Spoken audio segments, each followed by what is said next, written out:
Interessante, Sônia, a gente falar então um pouquinho algumas questões que são técnicas, mas de uma forma leve, né? Uma delas, por exemplo, sobre fluxo de caixa, né? Então, o fluxo de caixa ele tem duas versões, basicamente. O fluxo de caixa do que já aconteceu, que é o que a gente chama de fluxo de caixa realizado, e o fluxo de caixa do que ainda vai acontecer, que é o fluxo de caixa projetado, né? E o fluxo de caixa, ele sempre tem tudo que entra na empresa, né? Então são as entradas de recursos e tudo que sai da empresa, que são, né, gastos, despesas. E aí você chega num saldo final. Esse saldo você tem o apurado do saldo do mês e o saldo acumulado, porque você já veio de um saldo anterior, né? E aí você acumula. Então, ter esse controle do fluxo de caixa passado, ou seja, do fluxo de caixa realizado, te faz verificar os montantes que estão entrando e saindo da empresa e se o seu saldo está variando para menos ou para mais. Como é que está, né? Só uma coisa. Quando você fala da empresa, eu costumo falar que o profissional, o bom profissional, ele precisa se ver como uma empresa. Sabe? Você S.A., você limitada. Onde ele é um intraempreendedor, se ele é um empreendedor, ou um intraempreendedor se ele trabalha para alguém. Sim. Neste caso que ele trabalha para alguém, que ele é um intraempreendedor, é bom que ele, que é uma empresa, ele sabe que tem um único cliente, que é o patrão dele. Isso. E as pessoas também precisam se ver, ao se ver como empresa, é interessante também que ela olhe esse fluxo de caixa, o que é que tem, ela pode saber, como pessoa, né? Ela vê o que é que ela tem, então o que passou, o que ela gastou, para a gente...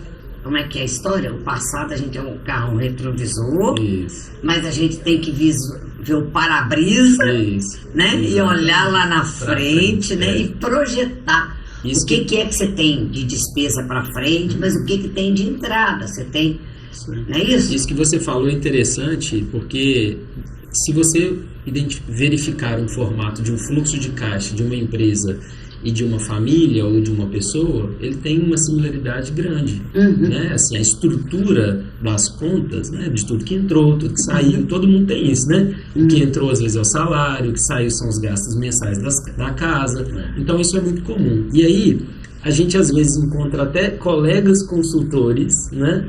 Que às vezes não fazem seus fluxos de caixa, que ele entende que aquilo ali, aquela receita do mês tem que ser para o mês, e às vezes esquece que às vezes no fim do ano as consultorias pode ser que caiam, né? A gente conhece alguns consultores que trabalham conosco pelo Sebrae, e o Sebrae, por exemplo, ele tem uma época muito específica de trabalho. Quando chega janeiro, fevereiro, não tem nada. Ali é dezembro. No dezembro você termina, aí você recebe, exatamente, né? Até no janeiro você ainda recebe, mas depois fica 2, 3 meses. E é comum a gente, né, conversando com esses colegas, eles relatarem certas dificuldades financeiras, porque na cabeça deles eles não previram aquilo, só que acontece todo ano. Não faz uma reserva para isso, já sabe você já sabe que janeiro vai ter que pagar IPVA, a matrícula de escola de menino, IPTU, não sei o que. Então você já às vezes você quer gastar nas férias, porque é um mês que você trabalha mesmo, você quer viajar, tem presentes de Natal, né? Às vezes é um momento que você vai ter tempo de fazer uma manutenção da sua casa.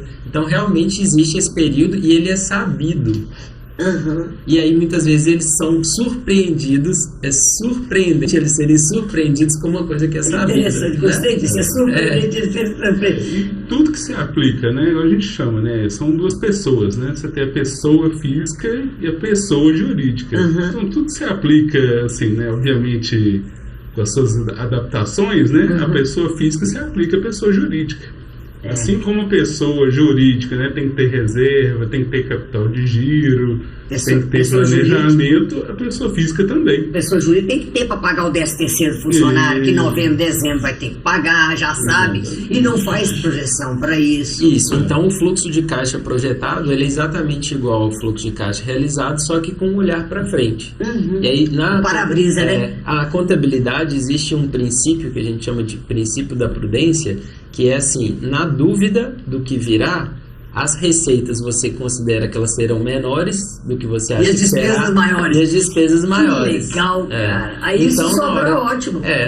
Porque aí na hora que você projetar, você pode achar que você vai, exemplo, receber 10 mil reais.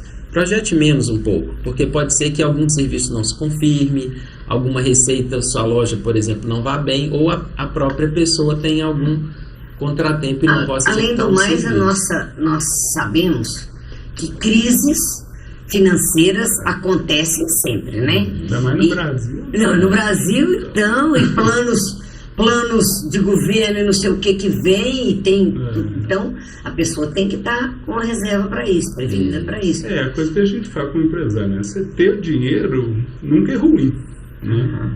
Você fala assim, não, eu tenho um dinheiro no banco, uma reserva, é ruim? Fala assim, não, eu posso às vezes ganhar menos um pouco se esse dinheiro tivesse investido, mas aí se acontece alguma coisa, né?